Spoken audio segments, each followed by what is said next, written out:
esta semana también sale publicada en Gaceta una ley que, digamos que popularmente se le conoce la ley como la ley antisociedad civil.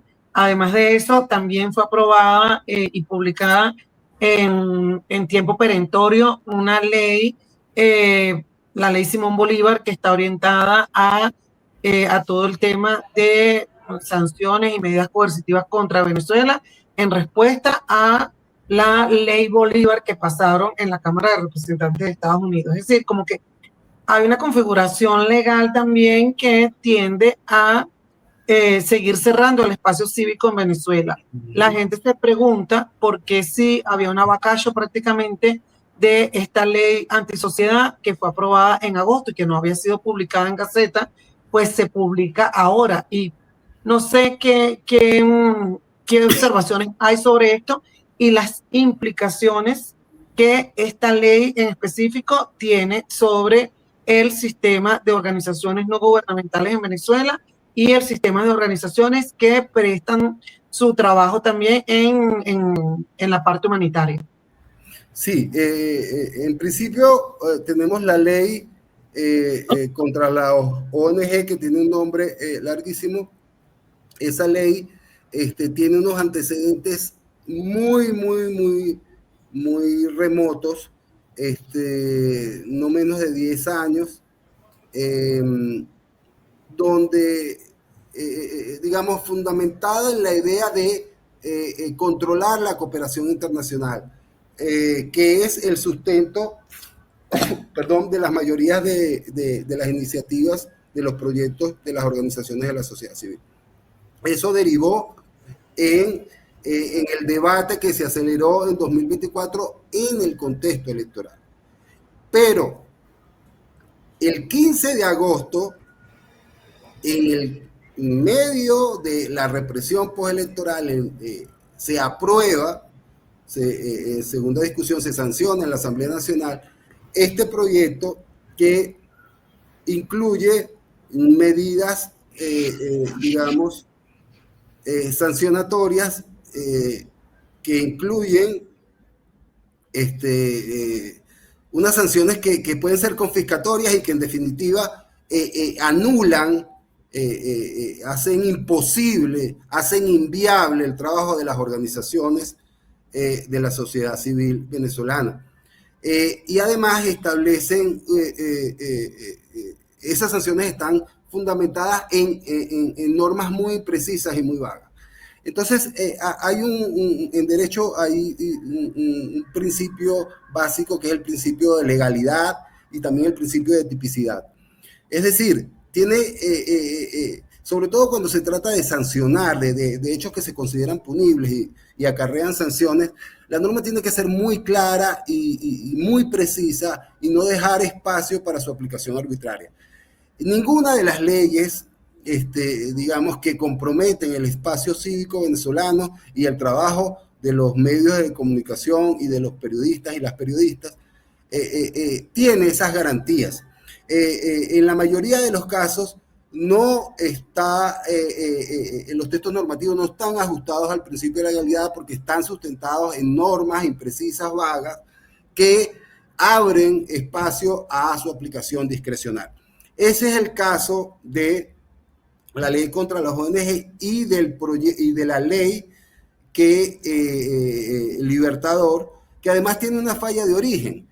La ley Libertador se sanciona fast track como reacción del oficialismo frente a la última tanda de sanciones impuestas por la OFAC, por el gobierno de Estados Unidos, contra 21 funcionarios públicos. Entonces, ahí la falla de origen tiene que ver con la lógica de reciprocidad, como si fuera un debate diplomático, ¿no? O sea, tú me haces algo, yo te hago algo similar. Y lo otro es que en la ley Libertador se retoma o está como impregnada de la lógica o del principio de la doctrina del enemigo interno. ¿Cuáles son los enemigos internos que aparecen en el texto de esa ley? La oposición real o percibida. Es decir, digamos, la calificación de un adversario del gobierno puede ser real o puede ser percibida. Y en segundo lugar, que nos atañe directamente a la prensa independiente. Igual aparecemos como enemigos internos allí, y hacia esos enemigos internos se dirige la acción punitiva. El fondo de las sanciones, y ojalá estas normas aprobadas de esta manera tan apresurada y tan atropellada permitieran un debate más reposado, tiene que ver con la vinculación de funcionarios gubernamentales, funcionarios estatales con hechos de corrupción o con violaciones de derechos humanos.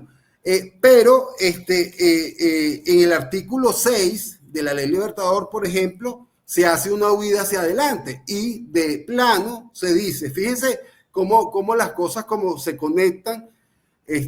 Por un lado tenemos una investigación de la Corte Penal Internacional, el fiscal de la Corte Penal Internacional está diciendo que lo que acaba de ocurrir en Venezuela, lo que está ocurriendo en Venezuela con la represión electoral, puede sumarse a la investigación sobre crímenes de lesa humanidad, y la Asamblea Nacional dice que las sanciones son equivalentes a crímenes de lesa humanidad.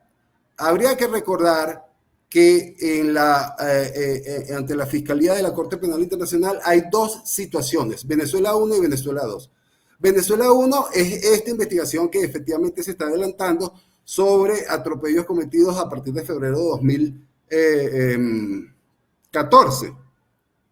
Y la situación Venezuela 2 es la promovida por el gobierno venezolano precisamente por las sanciones.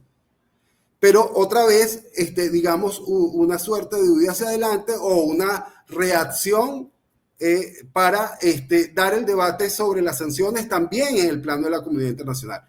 Bueno, pero esa situación 2, que tiene que ver con las sanciones, esa situación promovida por el gobierno venezolano no ha avanzado. No ha avanzado, digamos, ahí no hay ninguna diligencia importante. Eso ni siquiera ha pasado el examen preliminar. Entonces, hay que también situar esta ley Libertador en el contexto electoral, y por eso el artículo 9 habla de la inelegibilidad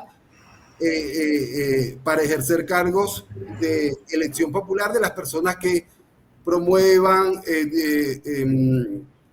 apoyen, validen. Digamos, hay una serie de verbos ahí que son unos verbos muy amplios y donde puede caber cualquier persona y puede caber cualquier supuesto de hecho. A estas personas,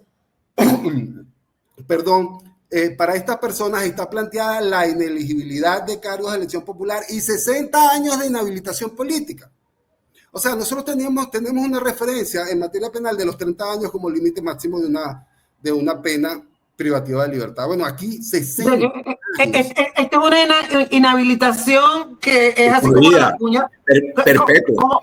Como la cuña de los adecos, ¿te acuerdas? Que si en la otra vida se votara, votaría. Entonces, en la otra vida también la gente va a estar inhabilitada. Está inhabilitado también.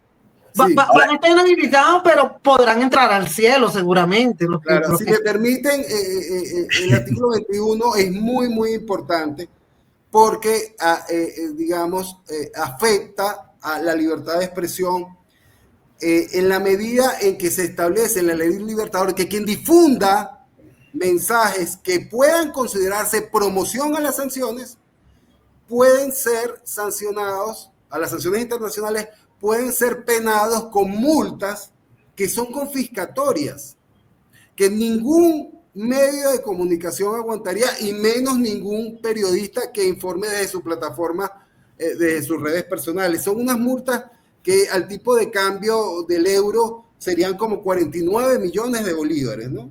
Y lo peor, digamos, lo más, digamos, escandaloso de esta ley es que se pervierte, se subvierte, se viola, se patea el principio sacrosanto de presunción de inocencia. Porque en el artículo, no recuerdo exactamente cuál, creo que es el... Hay medidas cautelares, o sea, hay medidas previas. Pero Luz, hay una lista de sospechosos habituales. O sea, se crea un registro de personas y de organizaciones que por fundadas sospechas, así se dice, fundadas sospechas, están en una lista, pasan un registro y solamente por estar allí pueden ser objeto de medidas preventivas que incluyen congelamiento de activos. O sea, esto sencillamente es un Pedro, esta ley tiene algún paralelismo con leyes que se hayan hecho en otros países recientemente, porque En Nicaragua, exactamente, esa es la referencia. Y digamos, el gobierno Murillo, Ortega Murillo, está en ese trabajo permanentemente y digamos ya sin